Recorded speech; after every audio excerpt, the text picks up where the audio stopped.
नमस्कार, आप देख रहे हैं जौनपुर टुडे। मैं हूँ शुभम अग्रहरी। साथियों, जैसा आप सभी को पता है कि पश्चिम बंगाल में पिछले कई दिनों से वक्फ बोर्ड संशोधन कानून को लेकर विरोध प्रदर्शन हो रहा है। लोगों का कहना है कि जब तक सरकार के द्वारा वक्फ बोर्ड संशोधन कानून को वापस नहीं लिया जाएगा, तब तक यह विरोध प्रदर्शन जारी रहेगा। खास तौर से अगर पश्चिम बंगाल के मुर्शिदाबाद की बात किया जाए तो यहाँ पर जमकर लोगों के द्वारा विरोध प्रदर्शन के साथ साथ बवाल भी काटा जा रहा है। और कहीं कहीं यह कहा जाए तो गलत नहीं होगा कि यह विरोध प्रदर्शन अब पूरी तरह से हिंसा का रूप ले लिया है। लगातार हिंदू समाज के लोगों को टारगेट करने का काम किया जा रहा है। प्रदर्शनकारियों के द्वारा जमकर हिंसा किया जा रहा है, जमकर बवाल काटा जा रहा है। ऐसे में राज्य सरकार पुलिस के द्वारा भी कोई ठोस कार्रवाई होती हुई यहाँ पर नजर नहीं आ रही है। और इस पूरे हिंसा से निपटने के लिए केंद्र सरकार के द्वारा सेंट्रल फोर्स की 15 कंपनियां भी भेजी जा रही हैं। आपको बता दें कि वक्फ बोर्ड संशोधन कानून के विरोध में शुरू हुआ यह विरोध प्रदर्शन पूरी तरह से हिंसा का रूप ले लिया है और जमकर बवाल काटा जा रहा है। बताया जा रहा है कि अब तक इस हिंसा में 3 लोगों की मौत हो चुकी है और सैकड़ों हिंदू समाज के लोगों के द्वारा पलायन भी किया जा रहा है। मुर्शिदाबाद के तमाम इलाकों में हिंदू समाज के लोगों को टारगेट किया जा रहा है और घर के अंदर से खींचकर उनके साथ मारपीट किया जा रहा है। इस तरीके की घटनाएं मुर्शिदाबाद से सामने आ रही हैं। विरोध प्रदर्शन के साथ साथ आगजनी किया जा रहा है, पथराव किया जा रहा है, लोगों के साथ मारपीट किया जा रहा है।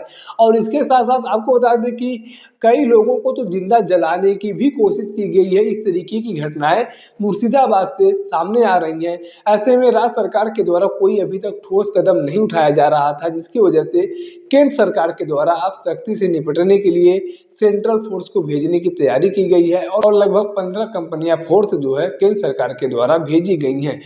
ऐसे में आप यहाँ पर समझ सकते हैं कि यह पूरा घटनाक्रम कितना भयावह है। लोगों को उनके घरों से खींच कर बाहर निकाला जा रहा है, उनके साथ मारपीट किया जा रहा है, उनके घरों में आग लगाई जा रही है। इस तरीके की कुछ कवायद वहाँ के मुस्लिम समाज के लोगों के द्वारा किया जा रहा है। जबकि हिंदू वर्सेस मुस्लिम का कोई मैटर ही नहीं है, मैटर सरकार वर्सेस मुस्लिम समाज का है, लेकिन यहाँ पर टारगेट हिंदू समाज के लोगों को किया जा रहा है। आपको अगर विरोध प्रदर्शन करना है तो आप विरोध प्रदर्शन करिए, लेकिन यहाँ पर यह कौन सी बात होती है कि आप किसी के घर से किसी व्यक्ति को खींचकर उसके साथ मारपीट करेंगे, उसको जिंदा जलाने की कोशिश करेंगे। अगर आपको किसी बात की नाराजगी है तो आप सरकार के खिलाफ नाराजगी जताएंगे, न कि किसी व्यक्ति विशेष के ऊपर उस नाराजगी का गुस्सा उतारेंगे। यहाँ पर हिंदू समाज के लोगों के द्वारा तो वक्फ बोर्ड कानून नहीं बनाया गया है, बनाया तो सरकार के द्वारा गया है, लेकिन सरकार के खिलाफ नारेबाजी न करके, सरकार के खिलाफ विरोध प्रदर्शन न करके हिंदू समाज के लोगों को टारगेट करने का काम किया जा रहा है। और यही विपक्ष के लोग पूरी तरह से मौन धारण किए हुए हैं। पश्चिम बंगाल की मुख्यमंत्री ममता बनर्जी जी, जो कुंभ को लेकर लगातार एक के बाद एक टिप्पणियां करती थी और कहती थी यह महाकुंभ नहीं बल्कि मृत्यु कुंभ है, उनको मुर्शिदाबाद की घटना से कोई फर्क नहीं पड़ रहा है। कोई ठोस कार्रवाई अभी तक नहीं की गई है। लगातार हिंदू समाज के लोगों के द्वारा पलायन किया जा रहा है। वह लोग शरणार्थी कैंप में जा रहे हैं, मतलब अपने ही देश में रहने वाले लोग, अपने ही बहुसंख्यक समाज के लोग अब अपने ही देश में शरणार्थी कैंप में रहने के लिए मजबूर हो रहे हैं। लेकिन पश्चिम बंगाल सरकार के द्वारा अभी तक कोई ठोस कार्रवाई नहीं किया गया है। एक तरफ विपक्ष के लोगों के द्वारा आरोप लगाया जाता है कि भारतीय जनता पार्टी के शासित राज्यों में मुस्लिम सुरक्षित नहीं है, मुसलमान समाज के लोगों को प्रताड़ित किया जाता है, शोषित किया जाता है। और वहीं दूसरी तरफ जब विपक्ष के शासित सरकारों में इस तरीके की घटनाएं होती हैं, हिंदू समाज के लोगों के साथ अत्याचार होता है, उसके साथ क्रूरता होती है, तब यह विपक्ष के लोग शांत हो जाते हैं, मौन धारण कर लेते हैं। इस तरीके की घटनाएं सामने आ रही हैं, लेकिन अभी तक न अखिलेश यादव जी के द्वारा विरोध किया गया, न राहुल गांधी जी के द्वारा विरोध किया गया, न मल्लिकार्जुन खड़गे के द्वारा विरोध किया गया, न ही आरजेडी सुप्रीमो लालू यादव के द्वारा विरोध किया गया। अगर यही घटना अगर उत्तर प्रदेश में हो रहा होता और यहाँ पर अगर पीड़ित पक्ष मुस्लिम समाज के लोग होते तो पूरी विपक्ष लॉबी जो है वो उत्तर प्रदेश का रुख कर रही होती, लेकिन पश्चिम बंगाल की घटना पर एक भी विपक्ष के लोगों के द्वारा आवाज नहीं उठाया जा रहा है।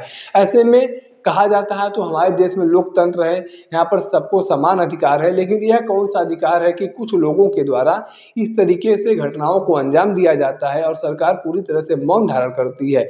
पश्चिम बंगाल सरकार के ऊपर इस बात का आरोप लग रहा है कि अपनी वोट बैंक की राजनीति को साधने के लिए पश्चिम बंगाल सरकार के द्वारा कोई ठोस कार्रवाई नहीं की जा रही है। जबकि मुख्यमंत्री ममता बनर्जी के द्वारा बताया जा रहा है कि हमारे लिए हर किसी के जान की कीमत है, सबकी जान सुरक्षित बचाना हमारी पहली ज़िम्मेदारी है। सरकार के द्वारा पूरी कोशिश की जा रही है कि जल्द से जल्द पूरी स्थिति को सामान्य किया जाए, लेकिन यह स्थिति शुक्रवार से शुरू हुई यह विरोध प्रदर्शन अभी तक सामान्य होने का नाम ही नहीं ले रहा है। बाकी मुर्शिदाबाद की घटना को लेकर आपकी अपनी क्या जानकारी है, आप कमेंट बॉक्स में लिख सकते हैं। अगर आप वीडियो को फेसबुक पर देख रहे हैं तो पेज को फॉलो करें, यूट्यूब पर देख रहे हैं तो चैनल को सब्सक्राइब करना ना भूलें। साथ ही साथ आप हमारे पेज को, हमारे चैनल को इंस्टाग्राम और ट्विटर पर भी फॉलो कर सकते हैं। धन्यवाद।